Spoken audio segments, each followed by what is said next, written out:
ডুমডুমাত উৎকোচ লৈ ধৰা পৰে লাটমণ্ডল। ডুমডুমা ৰাজচক্ৰ বিষয়াৰ কাৰ্যালয়ৰ লাটমণ্ডলটোৰ নাম যোগেশ্বৰ মৰাণ বুলি জানিব পৰা গৈছে। ভূমিৰ কাম নিষ্পত্তি কৰিবলৈ দাবী কৰিছিল 40,000 টকা। টকা গ্ৰহণ কৰি থকাৰ সময়তে হাতেৰুতে প্ৰশাসনে কৰায়ত্ব কৰে যোগেশ্বৰ মৰাণক। বৰ্তমান মৰাণৰ আৱাসগৃহত তালাচী চলাই আছে দুৰ্নীতি নিবাৰক শাখাই। উল্লেখ্য যে বহুদিনৰ পৰাই লাটমণ্ডলগৰাকীৰ বিৰুদ্ধে দুৰ্নীতিৰ অভিযোগ উত্থাপিত হৈ আছিল। ডুমডুমা আৰক্ষীয়ে যোগেশ্বৰ মৰাণৰ ঘৰত উপস্থিত হৈ তেখেতৰ ঘৰ তালাচী কৰে। তালাচীত কোনো ধৰণৰ টকা পইচা বা অন্য কোনো নথি পত্ৰ পোৱা নগ'ল বুলি জানিব পৰা গৈছে। আৰু সেইটো অনলাইনতে প্ৰচেছটো হ'ব, গতিকে ইয়াত পইচা পাতিৰ কথা নাই, কাৰণ ফিজ মই জমা দিলোঁ, চৰকাৰী যিটো ফিজ হয় সেইটো জমা দিলোঁ। কৈছে নহয় মানে চক্ৰ বিষয়াই দিবলৈ কৈছে 40,000 টকা। মই ক'লো ছাৰেতো মোৰ আগততো কোৱা নাই, মোক কিয় সেইটো কথা কোৱা নাই।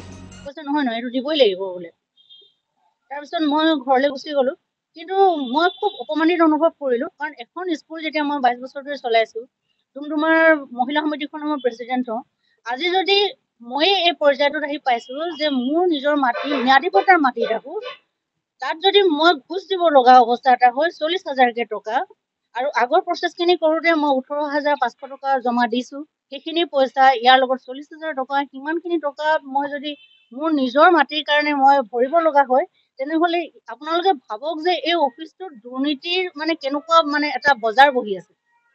আৰু হয়তো চাৰ্কুল অফিচাৰে তেওঁ জানে, চক্ৰ বিষয়াই জানে যে প্ৰতিখন টেবুলত এটা এটা চহীৰ বিনিময়ত 500 টকা, 1,000 টকা, 500 টকা, 1,000 টকা। তেওঁলোকৰ কিছুমান কথা মই ৰেকৰ্ড কৰি ৰাখিছোঁ। হয়তো প্ৰয়োজন সাপেক্ষে এইখিনি যদি তেওঁলোক দিব লগা হয়, তেতিয়াহ'লে নিশ্চয় যদি বিচাৰে প্ৰশাসনৰ লগত সেইখিনি কথা আমি আলোচনা কৰিম। কিন্তু কথা হ'ল এইবোৰতো বন্ধ হ'ব লাগিব, কোনোবা নহয় কোনোবাই বন্ধ কৰিব লাগিব। মই এই কথাটোলৈ বহুত ভাবিলোঁ। তেওঁ আকৌ মাতিলে, আকৌ ফোন কৰিলে। তেতিয়া মই ক'লো যে 40,000 দিব লাগিব নে আপোনালোকক, এইটোতো 1,200 টকাৰ এটা কাৰবাৰ হয়, এইটো ইমানখিনি টকা কিয় দিওঁ? কৈছে নহয় এইটো বোলে একদম ছাৰে দিব কৈছে, আপুনি দিব লাগিব। হয়। তাৰপিছত মই গ'লোঁ, মই ডুমডুমা থানাৰ ভাৰপ্ৰাপ্ত বিষয়া, তেওঁক মই সুধিলোঁ যে মই কাৰ লগত যোগাযোগ কৰোঁ এই বিষয়টো লৈ।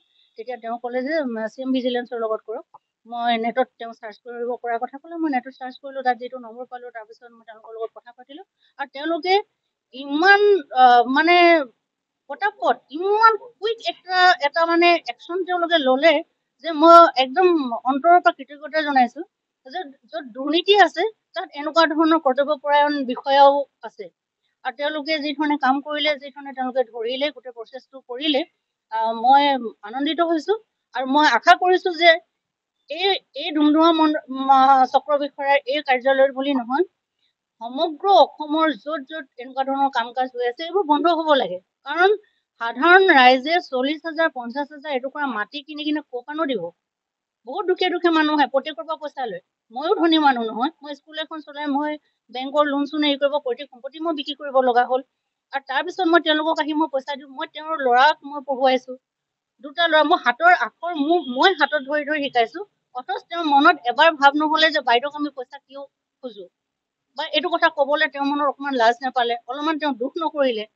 মই খুব নিজে নিজৰ মনত লজ্জিত হৈছোঁ যে মই 22 বছৰ ধৰি মই কি কৰিলোঁ। মই নিজৰ জীৱনৰ ইমান ধুনীয়া এটা সময় মই কি পঢ়ালোঁ, মই কি স্কুল কৰিলোঁ, কি সমাজৰ মই কাম কৰি আছোঁ, যদি এনেকুৱা এটা চিটুৱেশ্যনে হৈ থাকে।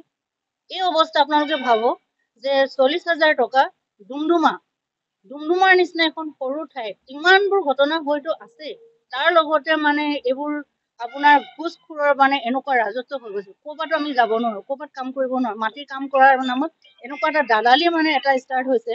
এইবোৰতো বন্ধ হ'বই লাগিব।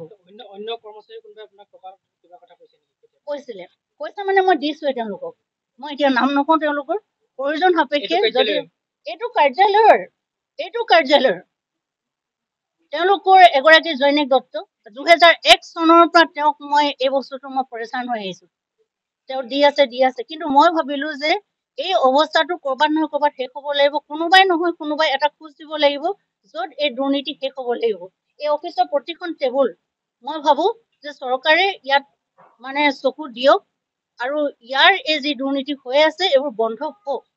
তেওঁলোকে জানক যে প্ৰত্যেক মানুহে পইচা দিবৰ কাৰণে ৰেডি নাথাকে। প্ৰত্যেক মানুহ ঘুচ দিবলৈও নাই, ঘুচ ল'বলৈও নাই। তেওঁলোকৰ লগত এইবোৰ আমি কাৰোবাৰ কৰিব নোৱাৰোঁ। 500 টকা, 200 টকা, 100 টকা ভিক্ষাৰীৰ নিচিনা কিয় খোজে, যেতিয়া চৰকাৰৰ পৰা ইমান দৰমহা পায় তেওঁলোকে? এইটো খুব বেয়া এটা মানে হেৰি আৰম্ভ হৈছে, যিটো শেষ হ'বই লাগিব। মই ইয়াৰ কাৰণে মুখ্যমন্ত্ৰীৰ দুৰ্নীতিৰ নিবাৰক শাখাৰ প্ৰতিজন বিষয়ববীয়াক মই অন্তৰৰ সৈতে ধন্যবাদ জনাইছো যে তেওঁলোকে এনেকুৱা ধৰণে পদক্ষেপ ল'লে।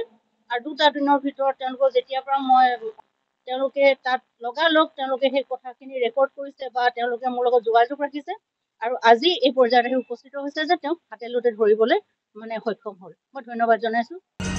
তিনিচুকীয়াৰ পৰা ব্যুৰো চিফ সন্তোষ ফুকনৰ প্ৰতিবেদন, এনি ভাৰত 24। নমস্কাৰ, মই অজয় ফুকন আৰু এইখিনিতে সমূহ এনি ভাৰত চেনেলটোৰ যিসকল কৰ্মকৰ্তা আছে সকলোৰে মোৰ ফালৰ পৰা শুভেচ্ছা জ্ঞাপন কৰিছোঁ। অসমৰ আচলতে সংবাদ জগতত নতুনকৈ আচলতে এটি আত্মপ্ৰকাশ ঘটিছে আমাৰ নিউজ চেনেল এনি ভাৰত, আৰু এনি ভাৰতৰ এটা খুব ধুনীয়া এটা অনুষ্ঠান হ'বলৈ গৈ আছে।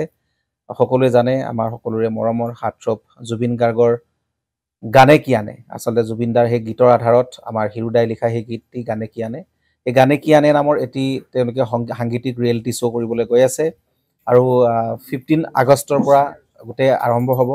প্ৰথম অডিশ্যন অসমৰ ধেমাজি জিলাত আৰম্ভ কৰিব।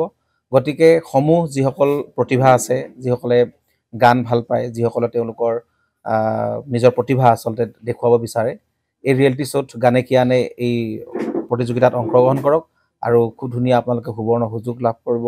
লগতে ইয়াতে পুৰস্কাৰ আছেই, বিভিন্ন ধৰণৰ উপহাৰো আপোনালোকে লাভ কৰিব আৰু লগতে এগৰাকী প্ৰতিষ্ঠিত আচলতে এগৰাকী শিল্পী হিচাপে অসমৰ সাংস্কৃতিক জগত আপোনালোক প্ৰতিষ্ঠা লাভ কৰিব। গতিকে গোটেই অনুষ্ঠানটোলৈ মোৰ ফালৰ পৰা শুভকামনা থাকিল আৰু লগতে এই অনুষ্ঠানটোত আপোনালোকে অংশগ্ৰহণ কৰিব। আমিও আছোঁ আৰু সকলোকে আমি লগ পাম। ধন্যবাদ।